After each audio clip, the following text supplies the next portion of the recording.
Baru saja diumumkan ya atau dipublikasikan surat yang dikeluarkan di tanggal 21 September tangani secara elektronik oleh Ibu Nunu ya.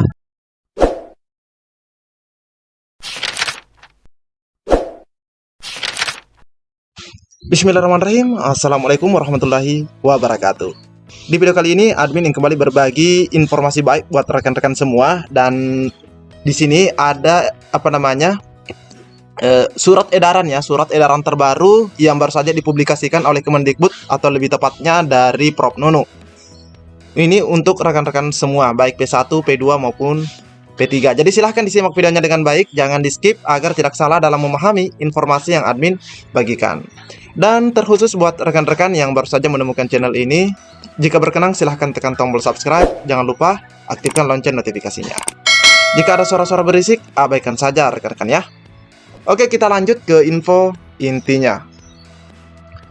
Oke, yang pertama di sini mengenai pengangkatan P3K guru, memang kita ketahui bersama bahwa sudah seringkali Kemendikbud atau Panitia Seleksi Nasional BKN dan Menpan RB melakukan rapat. Nah, dari rapat-rapat tersebut ternyata ada rekan kita yang sepertinya sudah jenuh, di mana beliau mengomentari postingan Prof Nunu, rakor-rakor entah kapan akan ada hasilnya. Jadi di sini admin tutup namanya rekan-rekan ya. Nah, ini juga banyak sekali yang menyampaikan hal seperti ini di kolom komentar channel ini. Rakor-rakor terus katanya. Nah, di sini alhamdulillah langsung dijawab oleh Bu Nunu. Rakor-rakor selalu dilakukan, ini penting. Dilakukan untuk meyakinkan Pemda agar mau menambah formasi supaya dapat mengangkat saudara. Jadi sebenarnya bukan cuma teman kita ini ya yang ditujukan oleh Bu Nunu, tapi semua rekan-rekan yang sudah lolos passing grade ataupun yang masuk kategori P2 dan P3.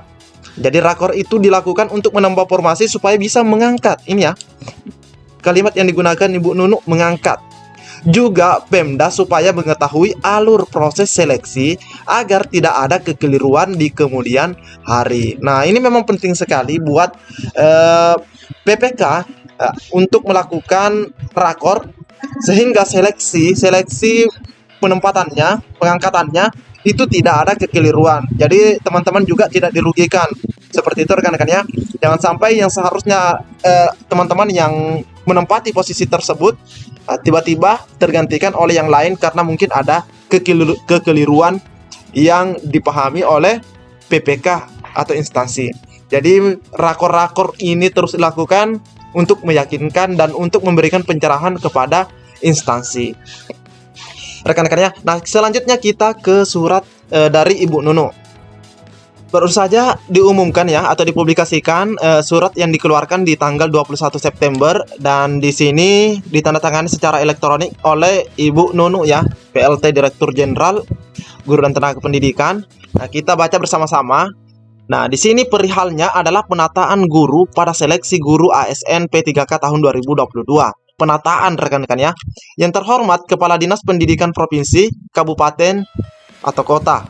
Nah, jadi ini ditujukan kepada Kepala Dinas Pendidikan di seluruh Indonesia. Jadi teman-teman mau tinggalnya di mana, surat ini berlaku rekan-rekan ya.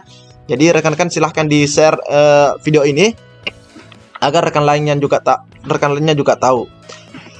Upaya pemerintah dalam memenuhi kebutuhan sekitar 1 juta guru ASN telah direalisasikan secara bertahap. Diawali dengan kelulusan 293.000 guru pada seleksi guru P3K di tahun 2021. Upaya tersebut berlanjut pada tahun ini dengan telah ditetapkannya formasi guru P3K oleh Kementerian Pan RB pada tanggal 13 September 2022 sebanyak 319.000. Nah, ini ada lebihnya ya, 319.000 ini ada lebihnya. Untuk itu, agar pemenuhan kebutuhan pada seleksi guru ASN P3K tahun 2022 dapat terisi dengan optimal, bersama surat ini kami sampaikan hal sebagai berikut. Jadi di sini ada dua hal rekan-rekan ya. Pertama, pemerintah kabupaten, kota atau provinsi diharapkan untuk melakukan penataan atau distribusi guru. Nah, ini ya, penataan atau distribusi guru baik ASN maupun non ASN. Ya, baik ASN maupun non-ASN sebelum pelaksanaan seleksi guru ASN P3K di tahun 2022.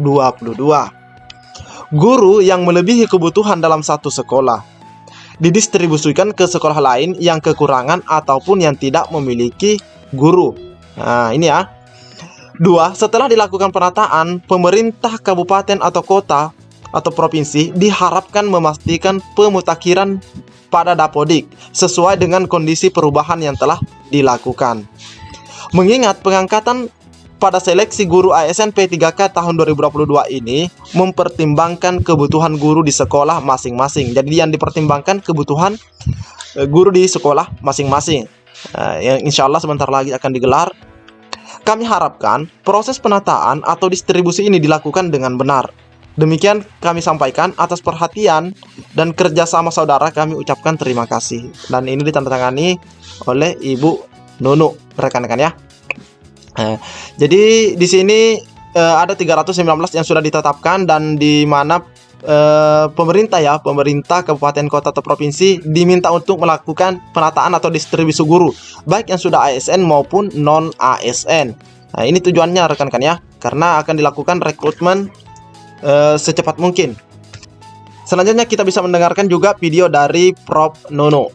Masuk untuk Bu Nunu nih, Bu Rahmi Merdeka Belajar sore hari ini, dan kita masuk ke sesi yang ketiga, yaitu sesi tanya jawab. Sudah ada beberapa pertanyaan yang masuk yang ditujukan kepada narasumber kita yang hadir sore hari ini. Izinkan saya untuk membacakan nih. Pertanyaan pertama langsung untuk Bu Nunu nih, Bu. Nah, saya bacakan ya. Untuk Bu Nunu, jika sekolah A membuka satu formasi ASN P3K 2022, tetapi di sekolah A tersebut sudah ada guru honor negeri yang sudah lulus PG. Apakah satu formasi di sekolah tersebut akan dimasuki guru THK dari luar sekolah A, mengingat prioritas satu urutan paling atas adalah THK 2? Silakan Bu Nunu. Ya, jadi kalau ini untuk penempatan passing grade ya Mbak ya. Kalau untuk kalau pertanyaan tadi passing grade. Jadi kalau di prinsipnya penempatan passing grade ini tidak akan menggeser guru lain. Jadi kalau sudah ada guru yang ada di situ, ini berdasarkan pengalaman tahun 2021 ada guru yang tergeser. Maka seleksi yang sekarang ini dibuat sedemikian rupa untuk penempatan yang lolos PG tidak menggeser guru yang satuan pendidikan yang sudah ada gurunya. Meskipun guru tersebut adalah guru yang belum lulus passing grade di tahun 2021. Lalu untuk mekanisme berikutnya, jadi intinya seperti itu. Jadi sistem sudah akan mengetahui kalau di sekolah itu sudah ada gurunya, misalnya guru mapel IPA ya. Tapi guru ini belum jadi P3K, tapi dia mempunyai kesempatan untuk ikut seleksi berikutnya. Maka formasi ini nanti yang akan mengikuti guru yang memiliki hak.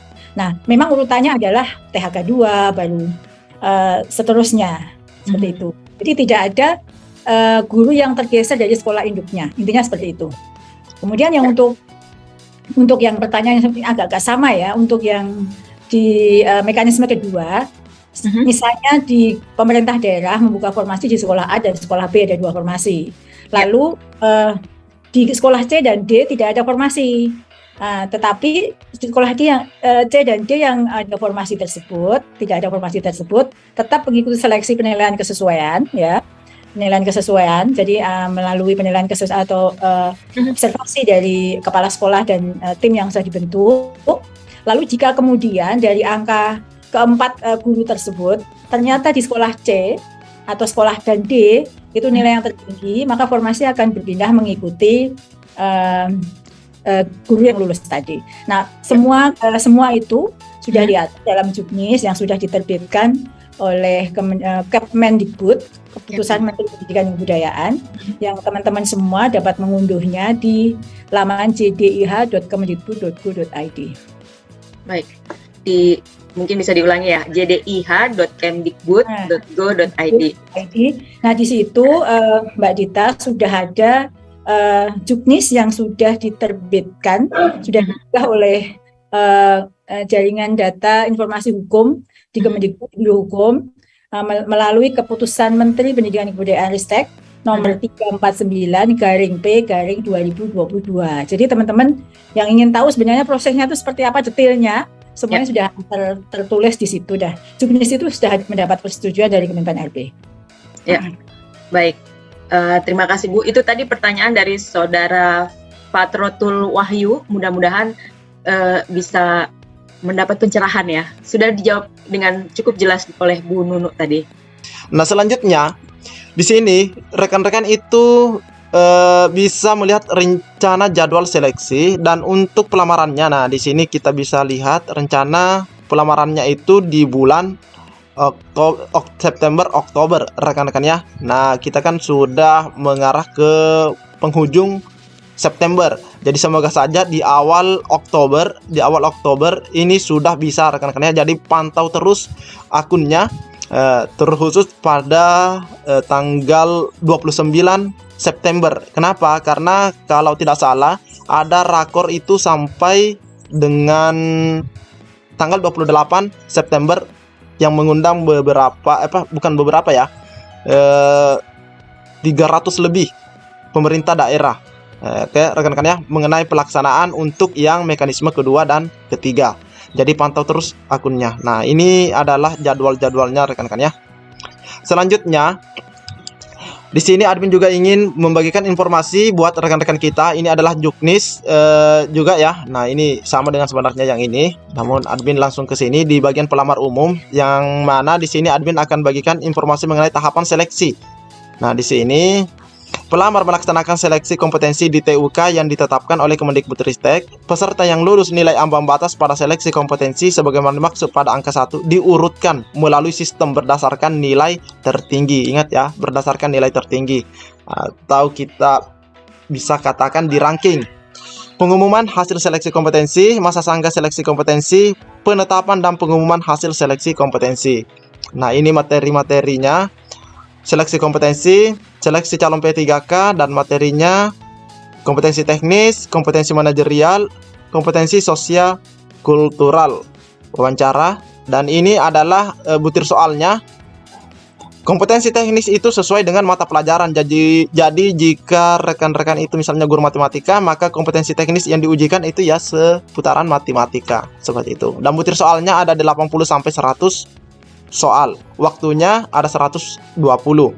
Untuk manajerial 25 soal, waktunya 25 menit. Jadi per satu soalnya itu 1 menit. Sosial kultural 20 soal, waktunya hanya 15 menit. Jadi ini harus lebih cepat sedikit. Wawancaranya dijawab secara tertulis. Ini waktunya 10 menit.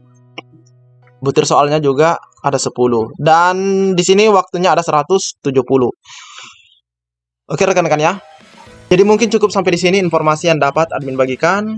Lebih dan kurangnya admin mohon maaf. Assalamualaikum warahmatullahi wabarakatuh.